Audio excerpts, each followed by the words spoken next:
Alors, le Sextech Lab, c'est un événement qui a été créé en mai dernier, qui réunit tous les entrepreneurs qui veulent innover dans le secteur de la sexualité. Et donc, pendant ce week-end, l'idée, c'est qu'ils trouvent des partenaires de travail, ensuite qu'ils soient mentorés, coachés par des super mentors, et puis ensuite jugés devant un jury d'excellence pour gagner des lots, etc.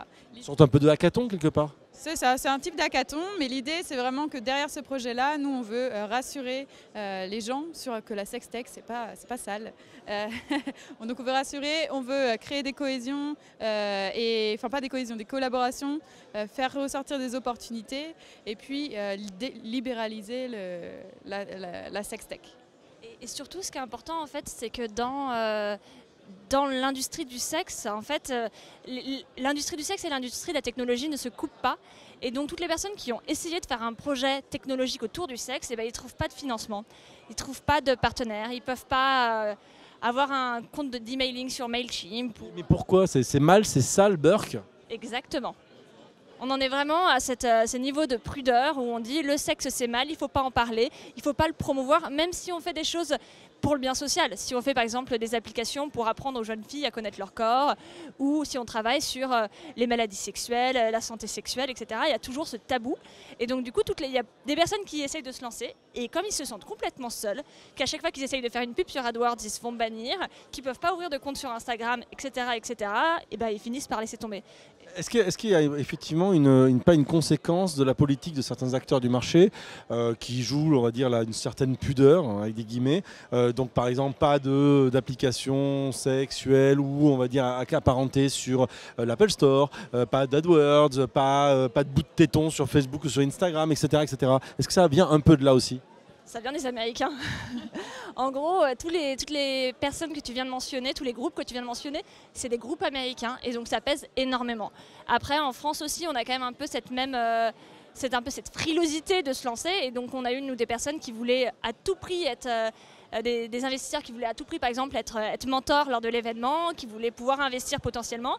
Et en fait, ils nous ont dit « Ah bah non, parce qu'en fait, les grands investisseurs qui sont tout en haut, bah, ils veulent pas. » Et donc, il y a quand même une frilosité, on n'a pas envie d'être vu comme quelqu'un de trop sauvage, quoi, de trop olé olé. Puis après, le deuxième axe aussi de travail, c'est au niveau de l'État finalement, parce qu'il y a le ministère de la Santé et le ministère de l'Éducation qui sont derrière et qui interdisent beaucoup de choses. Par exemple, si on parle d'éducation sexuelle à des adolescents, on peut paraître pour des pédophiles. Donc là, il y a un problème aussi et c'est là où il faut avoir un vrai travail. Alors justement, vous avez contacté les autorités, on va dire les différents ministères. On parlait de l'éducation nationale, par exemple. Ils ont réagi, ils se posent des questions, parce que ça touche quand même aussi à la notion de digital. Alors non, on ne les a pas encore contactés justement parce que c'est la prochaine étape de notre assos de travailler sur cet axe-là. Parce que justement c'est un axe auquel on n'avait pas pensé et les projets qui ont été pitchés lors du week-end vont rencontrer ces barrières-là et l'idée c'est vraiment de lever ces leviers-là. Donc là ça se passe quand? Redonnez-nous toutes les informations sur tout ça. Ça s'est passé. Ah oui, ça s'est passé, c'est vrai, effectivement. Je l'ai vu passer en fait. En fait, pour tout dire, j'ai même été invité en fait. Je n'étais pas disponible, mais c'est vrai en plus. Ça s'est passé du coup il y a 2 semaines, donc c'était une toute première édition, c'était le premier événement vraiment sur cette thématique de cette ampleur en France. Et donc voilà, c'est pour ça aussi qu'on n'a pas contacté les autorités pour l'instant, on n'avait aucune idée de comment ça allait être soutenu. Si on allait trouver des sponsors, on avait trop les pétoches financièrement, on s'est dit on va finir dans le rouge, quoi, c'est pas possible. Si on allait avoir des participants, des retours presse, etc. Et en fait on en a plutôt eu. Je trouve que ça s'est plutôt super bien passé, la presse. On a eu déjà 69 participants, alors c'était pas fait exprès, mais... Oh bah quel hasard, 69 participants, bah bravo. C'est ça, 69 participants, on a eu 38 projets. Ça c'est déjà une belle réussite parce que je pensais qu'on allait avoir à peine une dizaine et qu'on allait devoir pousser pour avoir les projets. Finalement, on a été obligé de couper court aux projets parce qu'il y en avait trop. Donc 38 projets, 12 équipes retenues et 4 vainqueurs. Alors justement, c'est quoi les projets qui ont émergé de cette expérience, cette rencontre? Alors il y a eu un chatbot, la première équipe c'est un chatbot pour l'éducation sexuelle des ados par les ados. Une autre équipe c'est Porny. Est-ce que ça par exemple, une chatbot, Facebook peut dire non? Est-ce que ça rentre dans les conditions générales d'utilisation de Facebook? Ah, bonne question.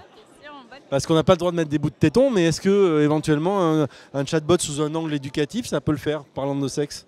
Par exemple, sur Facebook, quand moi j'ai fait la publicité sur Facebook de l'événement, il y avait concrètement le mot sexe à l'intérieur et ça n'a pas posé problème. Donc je pense que c'est dans une certaine mesure, s'il y a des visuels qui vont avec, etc. C'est les algorithmes. C'est ça. Alors dans les autres projets, donc, il y avait quoi? Donc vous disiez un chatbot et à part ça? Alors il y avait une plateforme, le Airbnb du porn, où alors les gens pouvaient faire leur propre porn avec des caméramans, etc.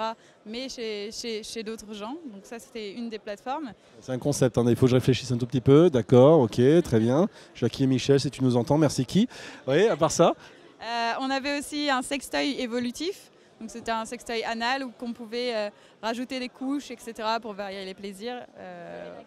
On avait une cup connectée, donc une cup menstruelle, qui permettait d'analyser en fait le sang qui était recevé. Donc là, on est vraiment sur de la santé et sur de la santé féminine. Très bien, donc ça c'était la première édition. Il y en aura d'autres, à votre avis? Enfin, vous aimeriez qu'il y en ait d'autres? Ouais. Enfin, on est déjà en discussion avec différentes villes, différents pays même, pour faire d'autres événements de ce type-là. Ouais. Alors juste pour savoir, qui étaient vous disiez que c'était difficile d'avoir des investisseurs. Qui étaient par exemple les gens du jury, les mentors de ce type de... Juste pour avoir une idée, de voir si effectivement il y a des acteurs autres que des acteurs auxquels on pourrait penser naturellement, du domaine du sexe, je sais pas, je pense à Dorsel ou autre. Est-ce qu'il pourrait y avoir d'autres acteurs qui sont venus? Forcément, donc, il y avait Dorsel, il y avait Jacques Weinberg qui est la personne qui a créé le métier de sexologue en France, qui était là. On avait Oussama Hamar n'était pas là. On avait des personnes qui créent des gros événements, des salons, etc. Qui étaient présents aussi dans le jury. On avait Paris Pionnière qui était dans le jury. On avait Christelle Lecoq. Christelle Lecoq, c'est une des créatrices de la première sextech française qui a été représentée au CES à Las Vegas, donc c'est pas rien. Et elle a pu d'ailleurs dire, bah voilà, vous allez rencontrer telle barrière, faites attention à ça, c'est vraiment difficile, etc. Qui est-ce qu'on avait d'autres? Le roi de la capote. Ouais. On avait le roi de la capote. C'est son nom. C'est le roi de la capote. Et on avait aussi un site de rencontres libertines, donc qui faisait partie du jury. Donc, mais c'est pas encore des acteurs, on va dire, qu'on connaît hors de ce domaine-là, vraiment, qui ont osé venir pour l'instant jouer. En fait, il n'y a pas non plus tellement d'acteurs dans le domaine qui sont connus. En fait, on pense tous à Dorsel, on pense voilà, au porno. On va peut-être penser à une ou deux chaînes de sextoy. Et puis c'est vrai qu'après, on ne sait pas trop. Hein. C'est pas quelque chose qui est vraiment rentré dans le grand public. Donc les marques, la santé sexuelle, on n'en parle pas. Donc il n'y a aucune marque vraiment qui ressort. Non, mais je pense à des sociétés, je sais pas, qui sont dans ce domaine-là. Je pense à Durex, par exemple, qui auraient pu voir l'angle, je sais pas, pédagogique lié à leurs produits. Ils en ont déjà organisé. Je sais qu'ils en ont organisé un de hackathon en Angleterre, mais du coup, ils avaient une mentalité assez différente. C'était un hackathon fermé où ils utilisaient les... Voilà. Donc ils n'avaient pas la même approche que nous. Enfin, peut-être qu'ils vont l'avoir. Hein. Encore une fois, c'est un premier événement, donc il y a des choses qui se mettent en place. Mais oui, en gros, les seuls acteurs vraiment connus, c'est le porno et les capotes, quoi. Alors à suivre bientôt pour un prochain? Comment? À suivre bientôt pour un prochain. Exactement. Bon, eh ben, écoutez, on va regarder. Où est-ce qu'on peut retrouver de l'information sur Sur la page Facebook du Sextech Lab, SEXTECLAB. Très bien. D'ailleurs, c'est Sextech Lab, donc il manque un H, hein, donc sexe sans E, tech comme de la tech, et lab comme un lab. Merci beaucoup, mesdemoiselles.